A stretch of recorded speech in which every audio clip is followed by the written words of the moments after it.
22 मार्च से 1 वीक के लिए इंडिया में कोई भी इंटरनेशनल फ्लाइट नहीं लैंड करेगी। क्या? तुझे कैसे पता? हेलो ऐप से। देख, ये है हेलो ऐप। जैसे ही आप हेलो ऐप डाउनलोड करते हो, उस पर सर्च बार में हेलो ट्रेंड्स मिलेंगे, जिसमें सभी ट्रेंडिंग न्यूज, वीडियोस, आर्टिकल्स मिलेंगे। उससे आप डे टू डे इन्फॉर्मेशन से अपडेट रह सकते हो। ये तो बहुत अच्छा ऐप है। मैं अभी डाउनलोड करके खुद को अपडेट करती हूँ।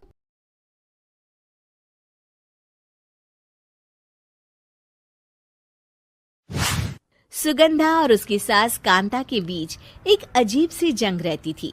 ये जंग थी किचन में कौन ज्यादा अच्छा काम करेगा और घर के सदस्यों के दिल जीतेगा। और उनकी इस जंग में हमेशा कुर्बान होते थे उनके दोनों पति। कैसे? आइए देखते हैं इस किचन पॉलिटिक्स की कहानी में। एक दिन किचन में, माँ जी, आज मैं बना रही हूँ मेथी की सब्जी। इस खाने से घर वालों के पेट की सारी समस्या खत्म हो जाएगी।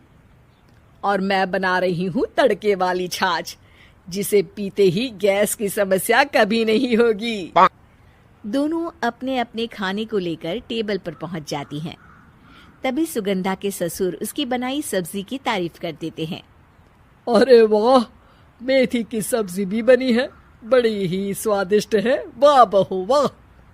अरे बहू, लेकिन इसमें इतनी सारी मेथी बर्बाद करने की क्या जरूरत थी? देखिए माँ जी, ये तो वो मेथी है जो आप रात में भिगोकर सुबह उसका पानी पीती हैं, और जो मेथी फेंक देती हैं उसी से मैंने ये सब्जी बनाई है। अरे वाह बहू, तुमने तो बड़ा ही समझदारी का काम किया। बस अब क्या था, कांता जी का तो मानो ये सुनकर खून ही सूख गया। वो फैसला कर लेती है कि किसी भी तरह वो अपने खाने की तारीफ लेकर ही रहेगी और सुगंधा को किचन में उसकी कमियां गिनाएगी।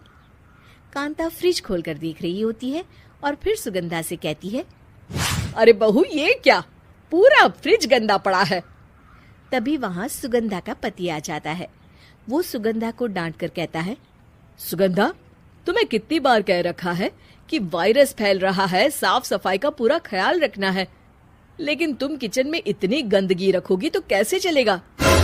सुगंधा सास की तरफ देखती है, जहां वो मुस्कुरा रही होती है।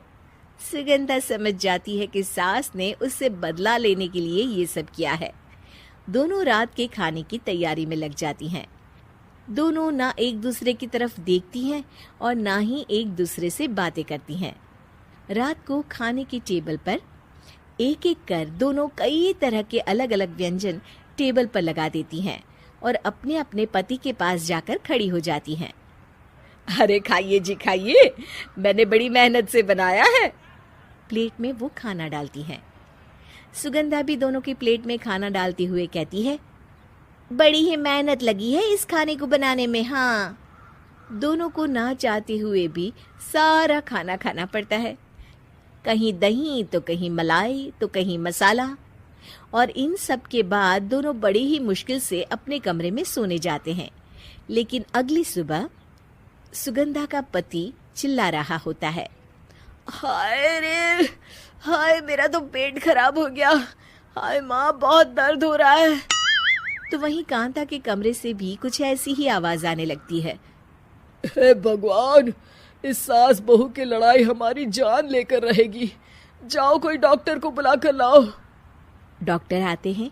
दोनों को देखकर कांता और सुगंधा से कहती हैं, देखिए, आप दोनों इन्हें खाने में हल्का ही दीजिएगा।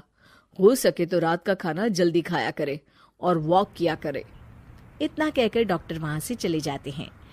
जिसके बाद एक बार फिर से दोनों बहुएं किचन में जाती हैं और खाना बनाने में लग जाती हैं।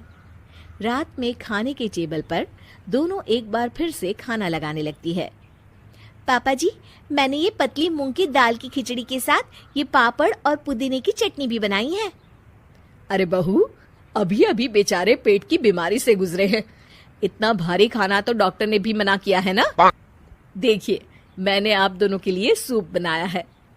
और दोनों उन लोगों की प्लेट में खाना डालने लगती हैं।